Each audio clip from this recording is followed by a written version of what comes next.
Greetings, you tubulars and tubulons. It is I again, Mr. Cutworm, or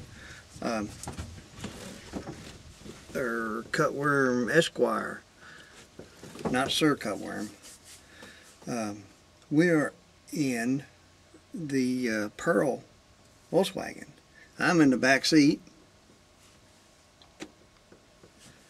and Mr. Lil Doggy, Michael, he sent me a 7-question questionnaire thingy challenge. Whoop, I lost him. Where are you, Larry? Michael, come on. Is anybody worse at their phone than I am? Okay. So here goes. Question number 1. Why do you do YouTube? Well, basically to show off, I guess, honestly.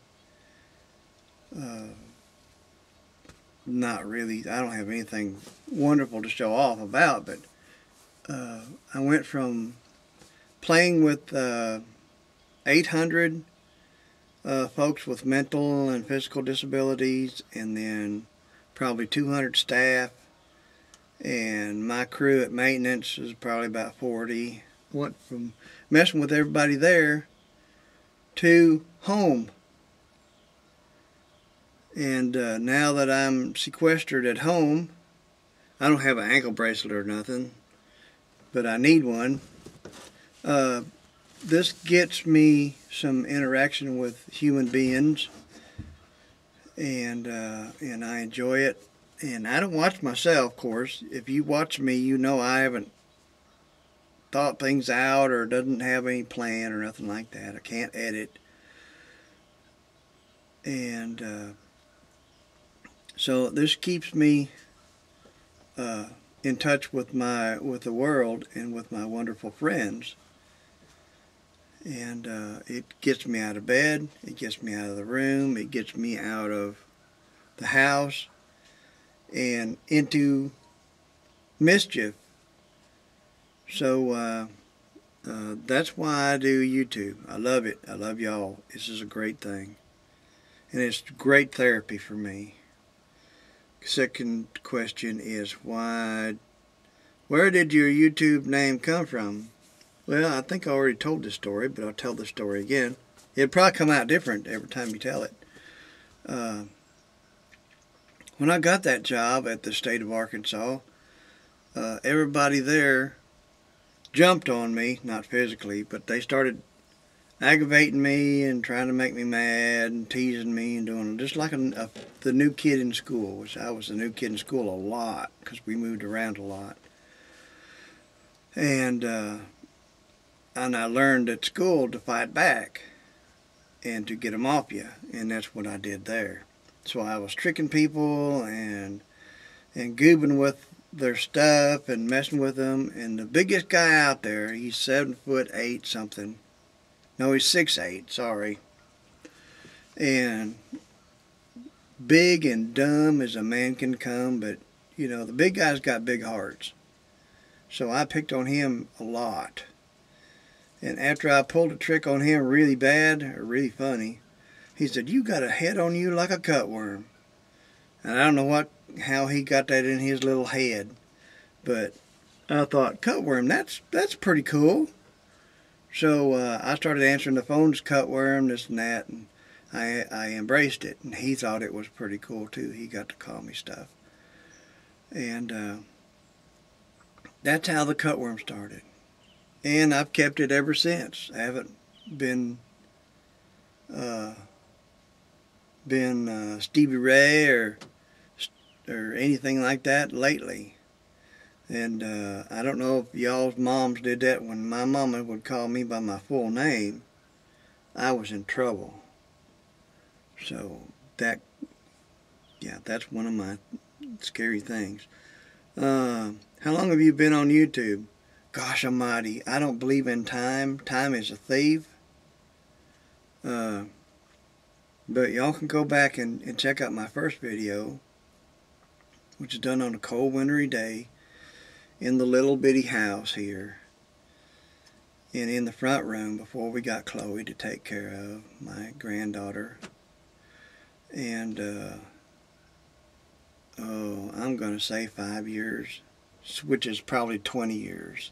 If I say 5 years, who knows? So that was kind of a non-question, non-answer. That was question number 3. Question number 4, what do you record with? I record with a JVC camera that was made in 1986, I think is what it says. And I've lost it once, and I had to go buy another one off eBay. And I've since killed it. It was laying on my, the replacement camera was laying on the windowsill in my room in there. And we got attacked by a bunch of ants, teal tiny ants.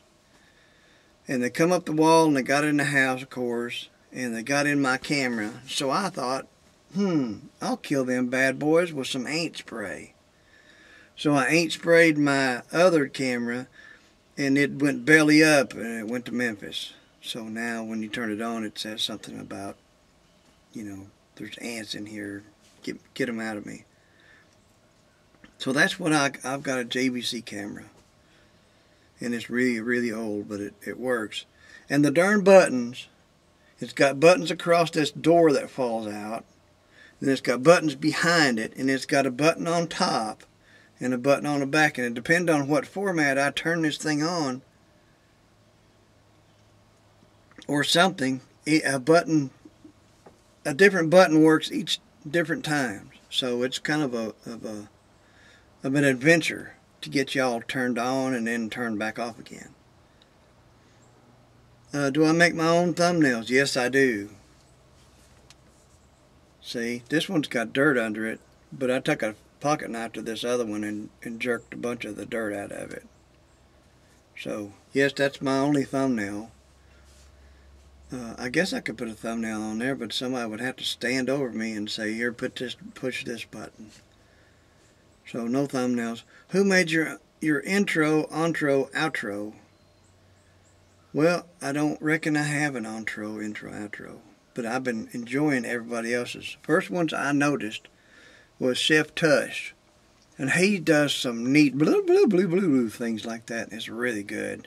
And now I'll be darned if everybody does intros. And they're wonderful. And they're part of my entertainment enjoyment. So do more and have, enjoy, and let me enjoy you. Do you think you'll ever leave YouTube? I don't reckon unless it leaves me.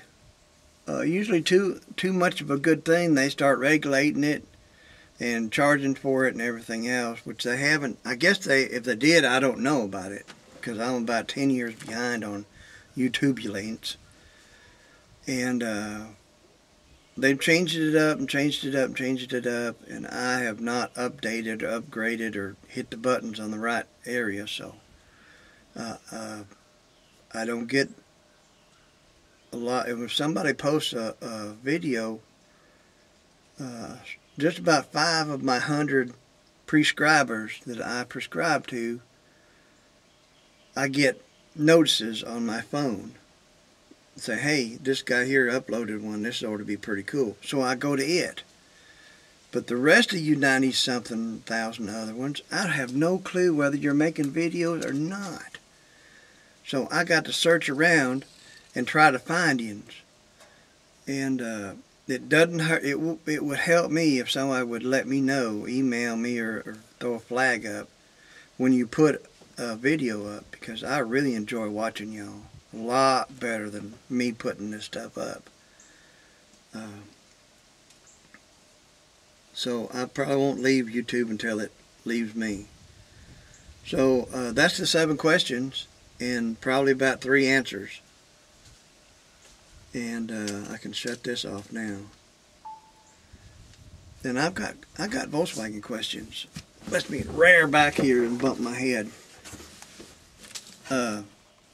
There's not a lot of room in the back seat of these things. And I don't know if people ever load anybody behind the seat of these things and ride them around.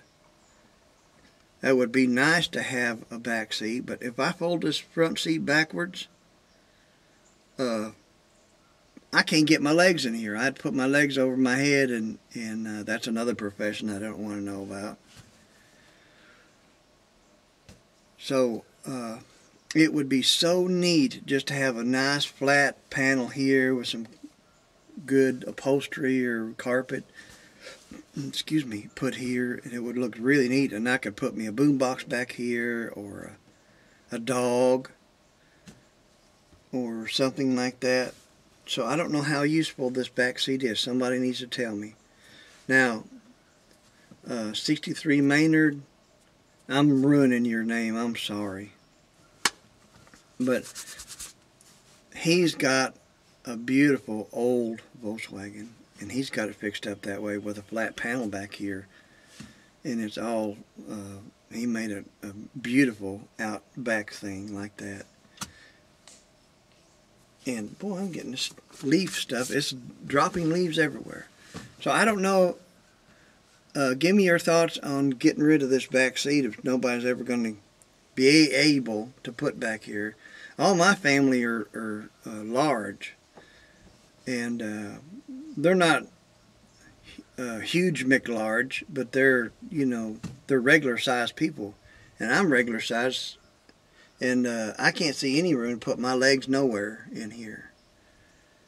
So if it's not going to be a useful thing, I need rid of it, and I want to put something else in here that would be nice and useful for something. Because I'm used to a pickup, and I haul all sorts of stuff in my pickup.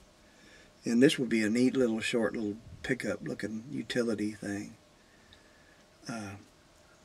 Okay, it's the regular Beetle, this Pearl is, but it's got the late model seat tracks in it, like the Super Beetle. So it means it's got a pyramid at the front, then it's got tracks behind it on these seats, on the front seats. And there's a lot of slack in it where these things is. Now I'm thinking that it's supposed to have some kind of a nylon or copper or brass or some kind of a bushing in these seat tracks to keep them from rattling around. But I don't know, and my books, the books that I have, are not real clear on it, or else I don't know where to look, or don't know what they're called. So please let me know about that, because I want them to stay put, and I don't want people to not, because when you go around a corner, this thing tips, you know, 2 or 3 degrees, and it scares people like they're going to fall out, but they're not going to fall out. And that's my Volkswagen questions. And I'm trying to learn, and I'm learning. And so far, I haven't forgot any Volkswagen stuff. Like I have Crosley stuff and all this other Army stuff. So that's the way it is, honey. And I'll get off of here. And I love y'all, and I've been taking it easy today like I'm supposed to, and playing with my Richard and Trish Peak iPhone, iPad, computer, and I've been looking on it and trying to get my email started and some other stuff. And it's just really neat. It works really fast. And it's just a tiny thing. It's not this thick. And it just zips and zaps and does wonderful things. And it thinks before I think it. And I need help thinking. And it helps me think. I mean, it'll point to the way I need to go. So it's hot out here. It's in the 70s, and it's probably 90 in this Volkswagen. So I'm going to say sayonara to y'all, and I love y'all, and thank you so much for everything you do and everything that you say and smell. So I'll use the front one this time if I don't knock you off the steering wheel.